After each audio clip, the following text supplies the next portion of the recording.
إلهي بقى محله maanta inoo suurto geliyey Somaliland inay qabsato doorasho isku sidkan oo culayskeeda leh oo cadawguna sida ay u dhacday iyo nabadgelyada ku dhacday oo ka naxay wixii Somaliland jeclaan ay ku farxeen ugu horeyn waxaan aad iyo aad u mahadnaqayaa shacbiga Somaliland codbixiyaashooda rooliya caruurba doorasho si wacan loo campaign gareeyay oo nabad leh oo nin waliba wixii uu dadka ku soo jiidanay ku hadlay sidoo doono soo xora oo la faragelinin inay noo qabsoontay aad iyo aad baan u faraxsanahay waxaan u mahadnaqayaa codbixiyaashii nabadda ku codbixiyey ciidamadii ilaalinayay guddigii doorashooyinka hawshaa waday axsaabtii iyo ururadii tartamayey oo si bisil u tartamayey waana sharaf ay soo hoysay Somaliland kuna dhismaayay qaranka Somaliland waa dhismihii qaranka Somaliland kor loo sii qaaday taa waa mahadnaq shacbiga oo dhan iyo Somaliland oo dhan qodobka labaad aan ka hadlayo waxa weeye taageerayaasha iyo xisbiga kulmiye oo doorashadii maanta aan ku guuleysanin oo laga yaabo in badan haddii natiijadii aanay soo iyo ku badsan inay shalayba iyagu guuleystaan shacbigu u codeeyey oo daraadda shacbigu u codeeyey oo ay intaa dalka maamulayeen waxay ahayd in aanu sii wadno maamulka dalka oo mar saddexaadna layna sii doorto maanta haddii lagu doorashadii waa la iska horeeyaa kama cadhoon karaan kama xanaaqi karaan dhowr sababood awgood waa marka koobaade shacbigu shalay iyo daraadba codkooda waa siiyey waa ku ixtiraamay waa ku mahadsan yihiin maanta hadday cid kale yidhaha waanu hormarinaynaa oo codkoodii siiyeen dee waa dimuqraadiyadda iyo wixii loo qaatay waana taynu doorashada ku gallay waxaanu doorashada ku gallay waxay ahayd in doorashadaas ay dhisto qaranka Somaliland ma yahayn in qof dhisiso ma yahayn xisbi gaar ah in lagu dhisayo marka doorashadii sidii aynu doonaynay ee wanaagsaneed ayaa la soo qaatay waxaana noqotay mid dhisaysa Somaliland mid isu keenaysa mid xuturaan dhexda ka saaraysa waa inay noqotaa taas aad ku aqbalaysaan oo ahayd ujeedada koobaad aynu doorashada u galay kuma inaan gelin mar walba in inaga la doorto waana dastuurkeena ku qoran in shacabku maalintaa uu cod ka leeyahay kolba ciddii dalka uu codeeyo sidaa daraaddeed waxaa kale oo iyada ku jirta qodobka aynu ka ogolaanayno wixii natiijada soo baxay waxa weeye in badan ayaan anigoo murashaxa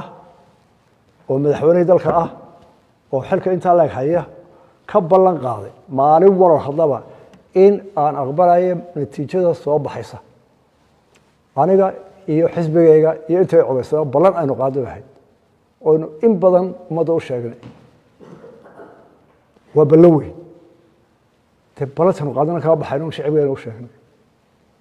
maynaan odhan oo kumay jirin haddii la dooran waayo oo codka la siin waayo waanu cadhoonaynaa iyo waanu xanaaqaynaa kumay jirin dhalinyarada waxaan u sheegayaa doorashadaanu galay waxay la mid tahay kubadda ciyaarayay tiim kubadda ciyaarayay laba tiim kubadda ciyaarayay tiim wali uu jecel yahay goosh dhalin badiyo haddii laga badiyo qolada ciyaaraysay ayarun bay ka dareeraan colaadna la isugu qaado sidaa daraaddeed taageerayaasha kulmiye oo laga yaabo inay wax badan oo ay xusanayaan waxyaalihii la iska lahaa doorashada iyo nin caqli xumo wuxuu yidhaahdo iyo qaar ilaa imika wax wada wadayo waynu ka bislahay inagu waynu ka bislahay sidaa daraaddeed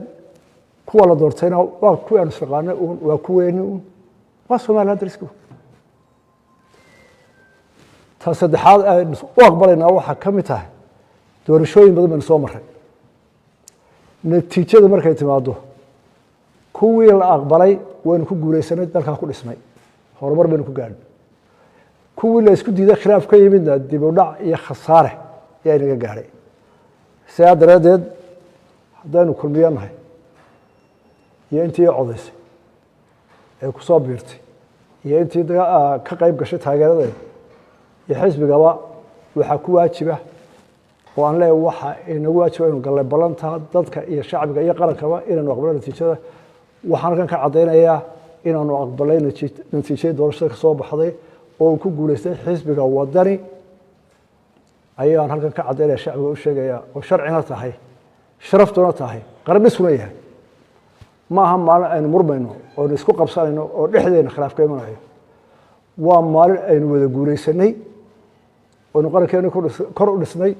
oynu horumar ka soo ahayn in badan haddaynu kulmiye nahay haddana ka ahaanayno ummadda waxaan u ballan qaadanaa xisbiga kulmiye inuu aqoonsan yahay